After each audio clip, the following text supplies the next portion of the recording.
تمام تعریفیں خالق کائنات اور مالک ارض و سما کے لیے، جس ذات اقدس نے ہمیں یہ نعمت عطا فرمائی عید الاضحیٰ کی صورت میں۔ سامعین محترم، آج امت مسلمہ اللہ کے پیارے خلیل سیدنا ابراہیم علی نبینا علیہ السلام کی سنت مبارکہ کی یاد کو تازہ کرے گی اور لاکھوں کروڑوں اللہ کے بندے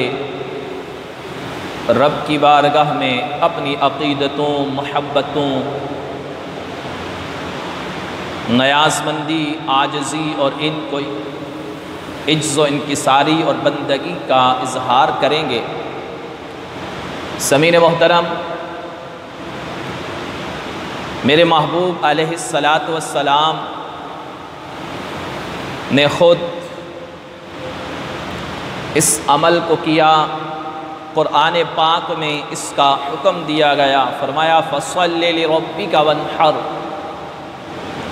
کہ اپنے رب کے لیے نماز قائم کرو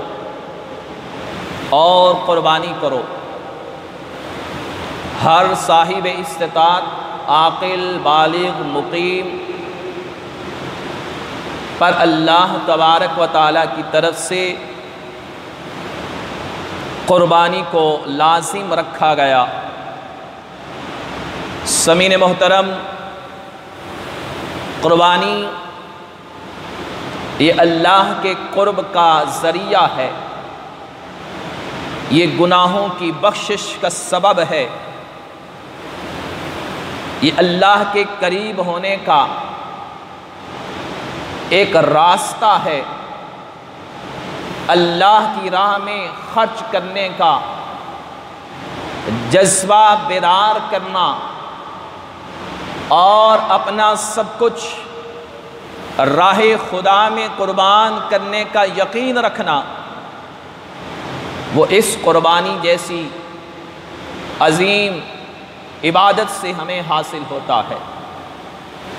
سامعین محترم، ساری دنیا جانتی ہے کہ ابراہیم علیہ السلام کو جب رب نے آزمایا، سب سے پیاری چیز اپنی بارگاہ میں پیش کرنے کا حکم ارشاد فرمایا۔ آپ نے اونٹ ذبح کیے، گائے ذبح کی۔ جب اشارہ یہ ملا کہ اپنے پیارے لخت جگر کو قربان کر دیجئے، آپ نے اس میں بھی دریغ نہیں فرمایا، اپنے لخت جگر سیدنا اسماعیل علی نبینا علیہ السلام سے فرمایا انی ارا فی المنام انی اذبحک، اے میرے پیارے بیٹے، میں نے خواب میں دیکھا کہ تجھے ذبح کر رہا ہوں، بتا تیری کیا رائے ہے؟ قال یا ابت افعل ما تؤمر، عرض کرنے لگے ابا حضور، جو اللہ کا حکم ہے وہ آپ کر گزریے، وہ کیجئے، اگر اللہ نے چاہا تو آپ مجھے صبر کرنے والوں میں پائیں گے۔ اب ابراہیم علیہ السلام جب لے کر چلتے ہیں، شیطان لعین جو انسان کا ازلی دشمن ہے وہ بہکانے آتا ہے۔ ابراہیم کیا کر رہا ہے کہ تو نے خواب میں دیکھا اور اپنے پیارے بیٹے کو جو تجھے 90 سال کی عمر کے بعد عطا کیا گیا، کیا اسے تو ذبح اپنے ہاتھوں سے کرنے لگا ہے؟ شیطان نے آ کر حملہ کیا، آپ نے اٹھا کر اسے کنکریاں ماری، وہ پھر آیا، پھر والدہ کے پاس چلا گیا،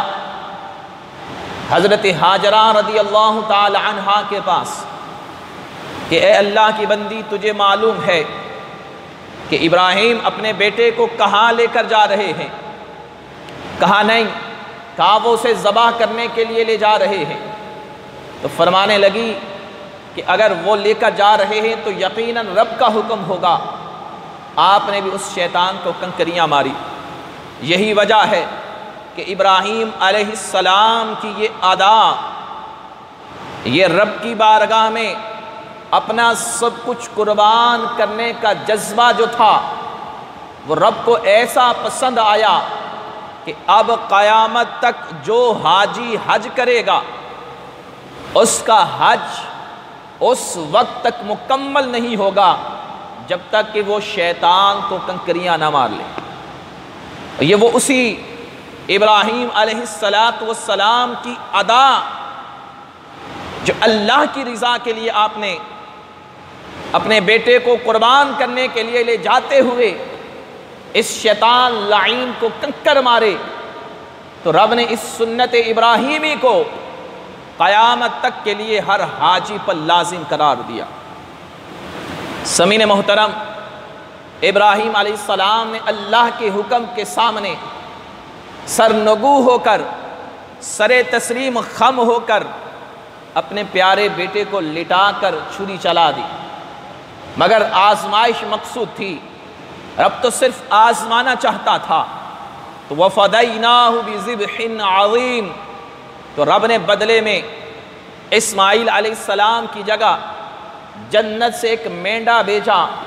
جو اسماعیل علیہ السلام کی جگہ ذبح ہو گیا۔ فرمایا کہ ہم نے ان کے بدلے میں بڑا عظیم فدیہ عطا کیا، ذبح عظیم عطا کیا۔ سامعین محترم، یہ ایک بیک گراؤنڈ ہے جس کی وجہ سے لاکھوں کروڑوں مسلمانان عالم آج کے دن جو ایام نحر ہیں 3، ان میں اللہ کے حضور وہ قربانی پیش کرتے ہیں اور سنت ابراہیمی کی یاد کو تازہ کرتے ہیں، اور اپنے عمل سے اس بات کا اظہار کرتے ہیں کہ جو قرآن مجید میں اللہ تبارک و تعالی نے فرمایا، قل، اے پیارے محبوب آپ ارشاد فرما دیجیے، ان صلاتی، بے شک میری نماز، و نسکی، اور میری قربانی، و محیایا، میری ساری زندگی، و مماتی، اور میری موت، للہ رب العالمین، سب اسی ذات کے لیے ہے جو سارے کائنات کا، سارے عالم کا رب ہے۔ سامعین محترم، اللہ تبارک و تعالیٰ کے ہاں میرے محبوب علیہ السلام نے ارشاد فرمایا کہ اللہ تبارک و تعالیٰ تمہارے چہرے اور تمہارے مال نہیں دیکھتا، وَلَٰكِن يَنْظُرُ إِلَىٰ قُلُوبِكُمْ، رب کی بارگاہ میں اگر کسی چیز کو دیکھا جاتا ہے تو وہ بندے کا دل دیکھا جاتا ہے، وہ دل دیکھا جاتا ہے کہ اللہ کی رضا کے لیے اس کا دل کتنا خالص ہے، اس کے عمل میں اخلاص کتنا ہے، اس کے عمل میں رضا الہی کا مقصود کتنا ہے۔ اور دوسری روایت میں آیا وَإِلَىٰ أَعْمَالِكُمْ کے الفاظ بھی ہیں کہ رب دیکھتا ہے تو تمہارے اعمال دیکھتا ہے، تمہارے دل دیکھتا ہے۔ رب کی بارگاہ میں قیمت چہروں کی نہیں، مالداروں کی نہیں، بلکہ اعمال اور دل دیکھے جاتے ہیں۔ سامعین محترم، یہ عمل ہمیں بتاتا ہے کہ بندہ مومن کی ساری زندگی، وَمَحْيَايَا وَمَمَاتِي، میری حیات، میری موت، زندگی کا ایک ایک لمحہ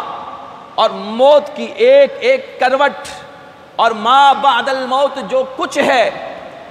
نماز ہے، قربانی ہے، وہ سب کا سب بندہ مومن کا اللہ کے لیے ہونا چاہیے۔ یہ ارشاد فرما دیا کہ پیارے محبوب آپ فرما دیجئے کہ بندہ مومن کی زندگی کا مقصد دنیاوی زندگی نہیں ہے، بندہ مومن کی زندگی کا مقصد دنیا کا مال و دولت جمع کر کے اللہ کی نافرمانیاں کرنا نہیں ہے، بندہ مومن کی زندگی کا مقصد دنیا کی عیش اور عشرت میں کھو کر، دنیا کی لذات میں کھو کر اپنے خالق کو بھول جانا نہیں ہے، بلکہ دنیا میں رہتے ہوئے بندہ مومن کا ہر عمل، چھوٹے سے چھوٹا عمل ہو، بڑے سے بڑا عمل ہو، فرمایا وہ اللہ کے لیے ہونا چاہیے، اس لیے کہ اخلاص اسی دولت کا نام ہے، اخلاص اسی دولت کا نام ہے کہ بندے کا ہر عمل ریا سے، دکھلاوے سے پاک ہو اور مقصد صرف اور صرف اس ذات کامل کی رضا ہو جس نے یہ ساری بہاریں عطا کی ہیں۔ سامعین محترم، یہی وجہ ہے کہ یہ آیت مبارکہ ہر بندہ مومن کو اس موقع پر یاد ہونی چاہیے، اپنے دلوں کو پاک رکھے، اپنے دلوں کو صاف رکھے اور شیطانی میل کچیل کو، شیطانی خیالات کو، ریاکاری کو، دکھلاوے کو، نمود و نمائش کو اپنی نیت کے قریب تک نبی نہ آنے دے۔ سامعین محترم، یاد رکھیے میرے محبوب علیہ السلام نے اس دن کی عظمت کو بیان کرتے ہوئے ارشاد فرمایا، ابو داؤد شریف کے اندر حدیث طیبہ ہے، نبی اقدس صلی اللہ علیہ وآلہ وسلم نے ارشاد فرمایا یوم نحر یعنی 10 ذی الحجہ کو ابن آدم کا کوئی عمل اللہ کے نزدیک خون بہانے سے زیادہ پیارا نہیں۔ فرمایا کہ اس دن اگر انسان کا کوئی عمل اللہ کو محبوب ہے سب سے زیادہ، فرمایا وہ اللہ کی رضا کے لیے اس کی بارگاہ میں خون بہانا ہے، یعنی جانور ذبح کرنا اور اللہ کی رضا کو مقصود کرنا۔ پھر فرمایا وہ جانور جو اللہ کی راہ میں قربان کیا جائے گا، فرمایا کہ قیامت کے دن اپنے سینگ اور اپنے بال اور اپنے کھروں کے ساتھ آئے گا، اور فرمایا کہ قربانی کے جانور کا خون کا پہلا قطرہ زمین پر گرنے سے قبل اللہ کی بارگاہ میں مقام مقبولیت کو پہنچ جاتا ہے۔ اور پھر فرمایا لہذا اس کو خوش دلی سے کیا کرو،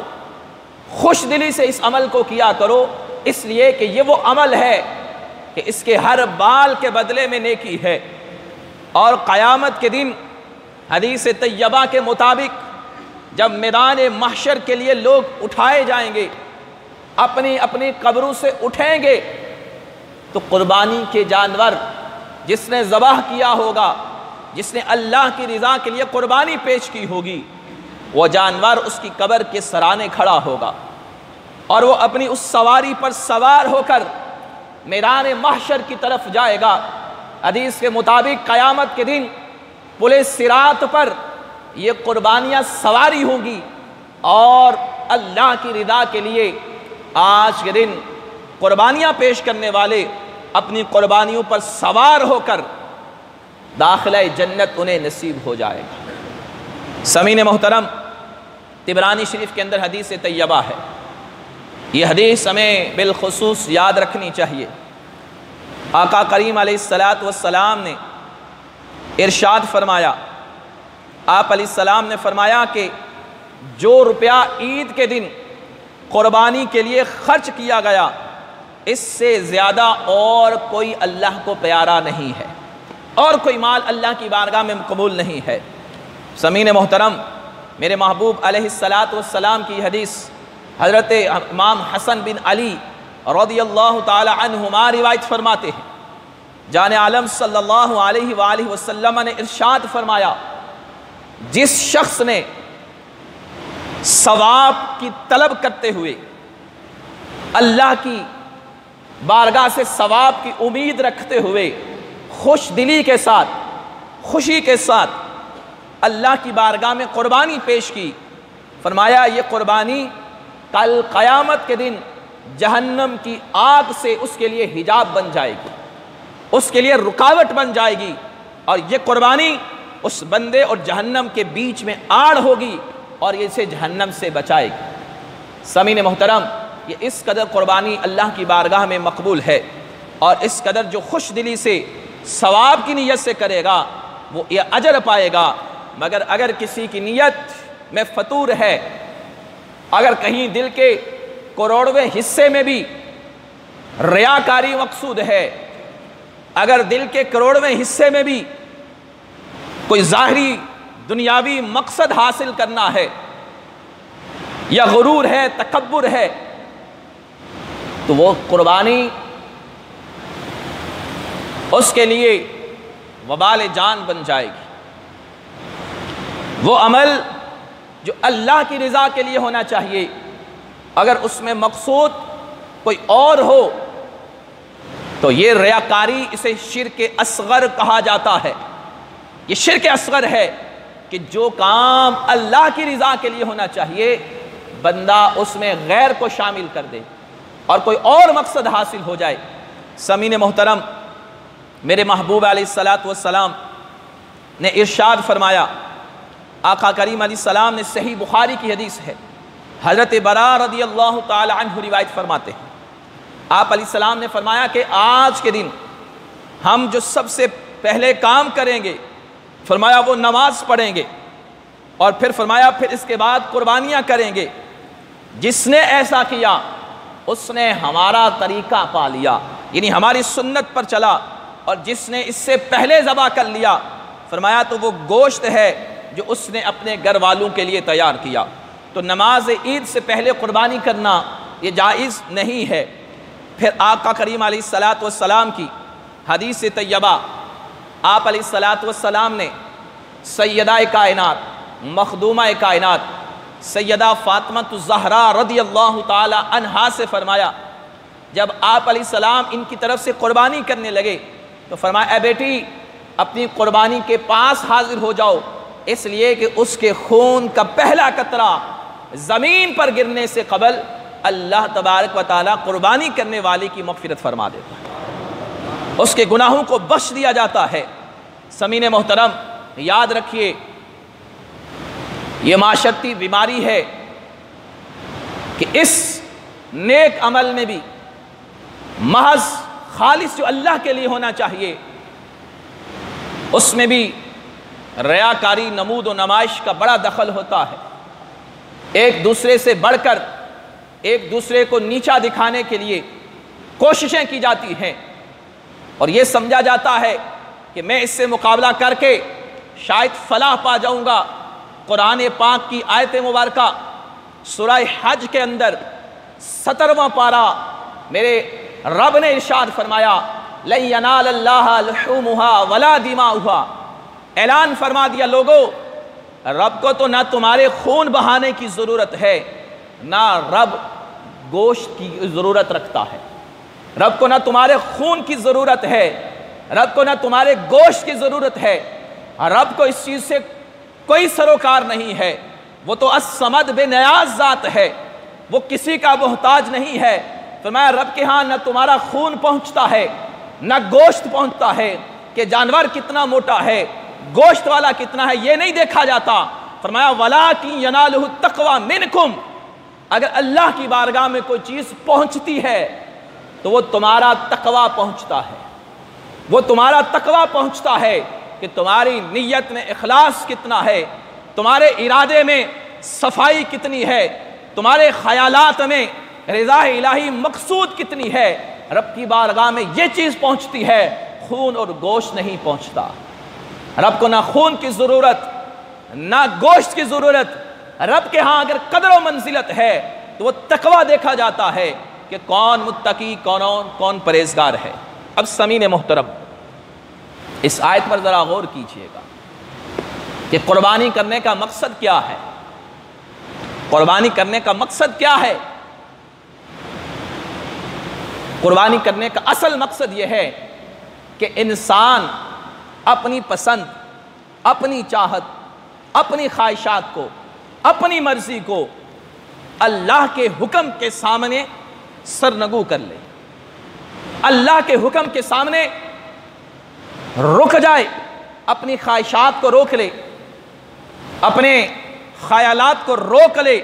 اللہ کے حکم کے سامنے پھر کوئی اور بات نہیں۔ اب سامعین محترم، قربانیاں تو ہم کرتے ہیں، خون بہاتے ہیں، لیکن افسوس یہ ہوتا ہے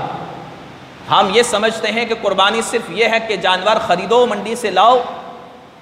اور ایام نہر میں اسے لٹا کر کاٹ دو، بس قربانی ہو گئی۔ سامعین محترم، رب نہ خون کا محتاج ہے، نہ گوشت کا محتاج ہے۔ رب کو تو اس چیز کی ضرورت نہیں ہے۔